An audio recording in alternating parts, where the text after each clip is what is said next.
Membangun megaproyek senilai miliaran dolar tanpa jaminan langsung dari APBN. Pada awalnya adalah sebuah keputusan gila yang memaksa negara adidaya sekelas Cina untuk mempertaruhkan seluruh reputasi. Teknologi global mereka di atas sepasang rel baja Nusantara. Mengapa Beijing rela menggelontorkan dana raksasa demi mengalahkan penawaran legendaris Jepang?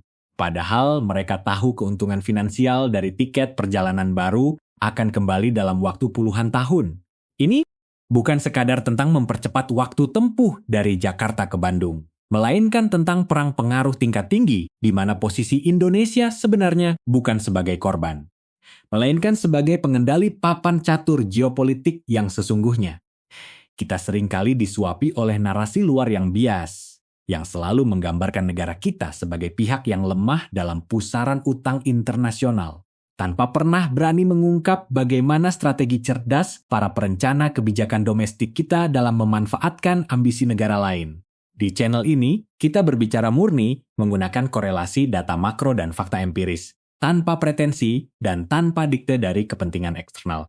Assalamualaikum. Di balik pintu ruang negosiasi tertutup yang mempertemukan para menteri kabinet Jakarta dengan para utusan khusus dari Beijing beberapa tahun lalu, sebuah ketegangan tingkat tinggi terjadi ketika Indonesia secara tegas menolak memberikan jaminan finansial negara yang diminta oleh pihak China.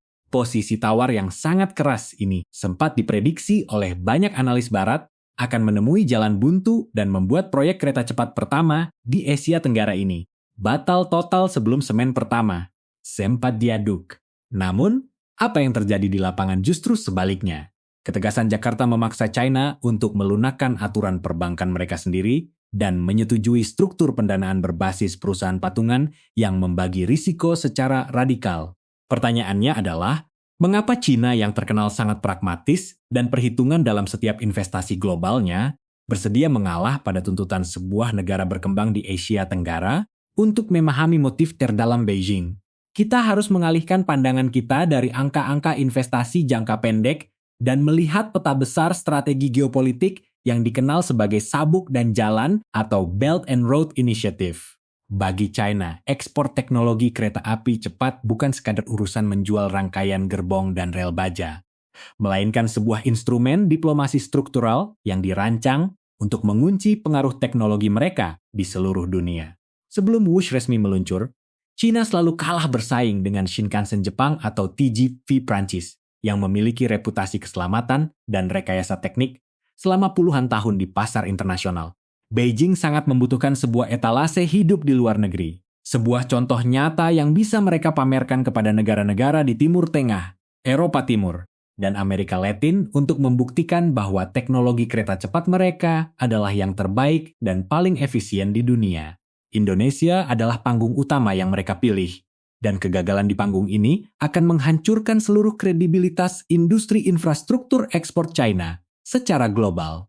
Inilah yang dinamakan strategi sandera modal atau hostage capital, sebuah kondisi jenius di mana posisi Indonesia justru menjadi sangat kuat karena China tidak memiliki pilihan lain selain memastikan proyek ini berjalan sukses tanpa cacat sedikit pun.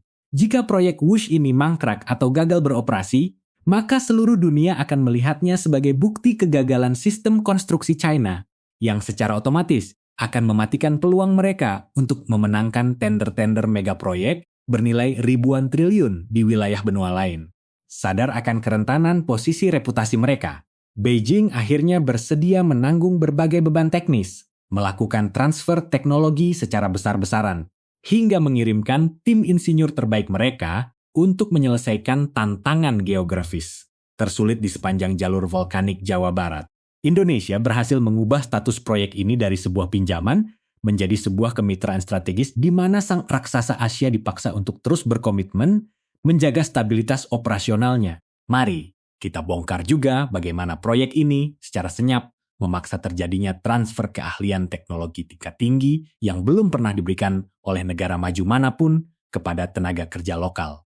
Kita, selama puluhan tahun, ketika kita bekerja sama dengan lembaga pendanaan barat atau negara sekutu tradisional, kita seringkali hanya diposisikan sebagai pengguna akhir atau operator tingkat rendah tanpa pernah diizinkan untuk menyentuh inti dari arsitektur teknologi yang digunakan.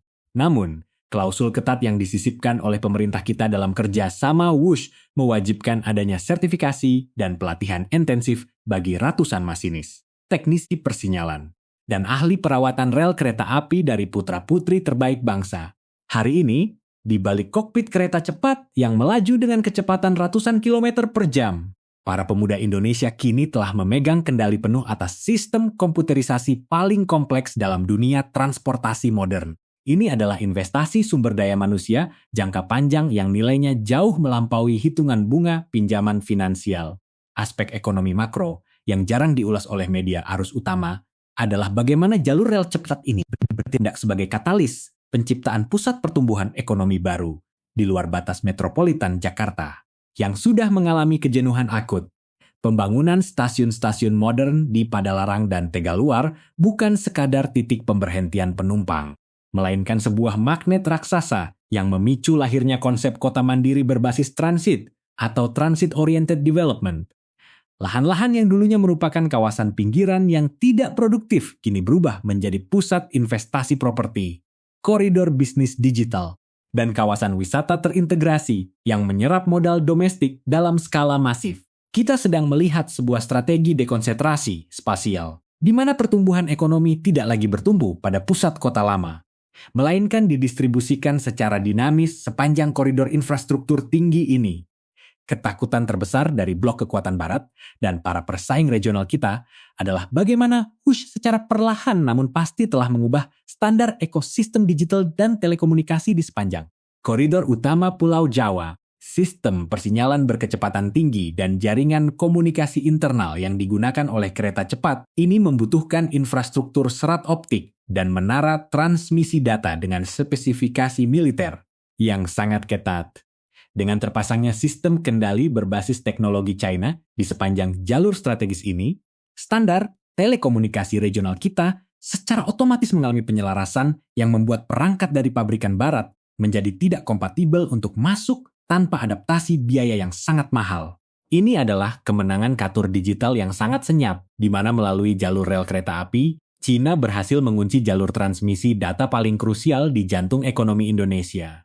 Namun, yang paling menarik untuk kita amati saat ini adalah bagaimana keberhasilan operasional. Wush fase pertama telah memberikan Indonesia daya tawar yang jauh lebih kuat dalam merencanakan perpanjangan jalur menuju Surabaya. Kita tidak lagi berada dalam posisi menebak-nebak atau meraba-raba kemampuan teknologi ini. Kita kini memegang data real tentang volume penumpang, efisiensi energi, dan dampak ekonomi regional yang nyata di lapangan. Modal data keras inilah yang digunakan oleh para diplomat ekonomi Jakarta untuk menekan kembali biaya pembangunan dan menuntut porsi kepemilikan lokal yang jauh lebih besar untuk fase berikutnya. Kita telah berhasil membuktikan kepada dunia bahwa Indonesia bukan lagi sebuah pasar yang bisa dieksploitasi dengan janji-janji manis infrastruktur, melainkan sebuah kekuatan berdaulat yang mampu mendikte ulang syarat-syarat kerja sama internasional demi keuntungan maksimal bangsa sendiri.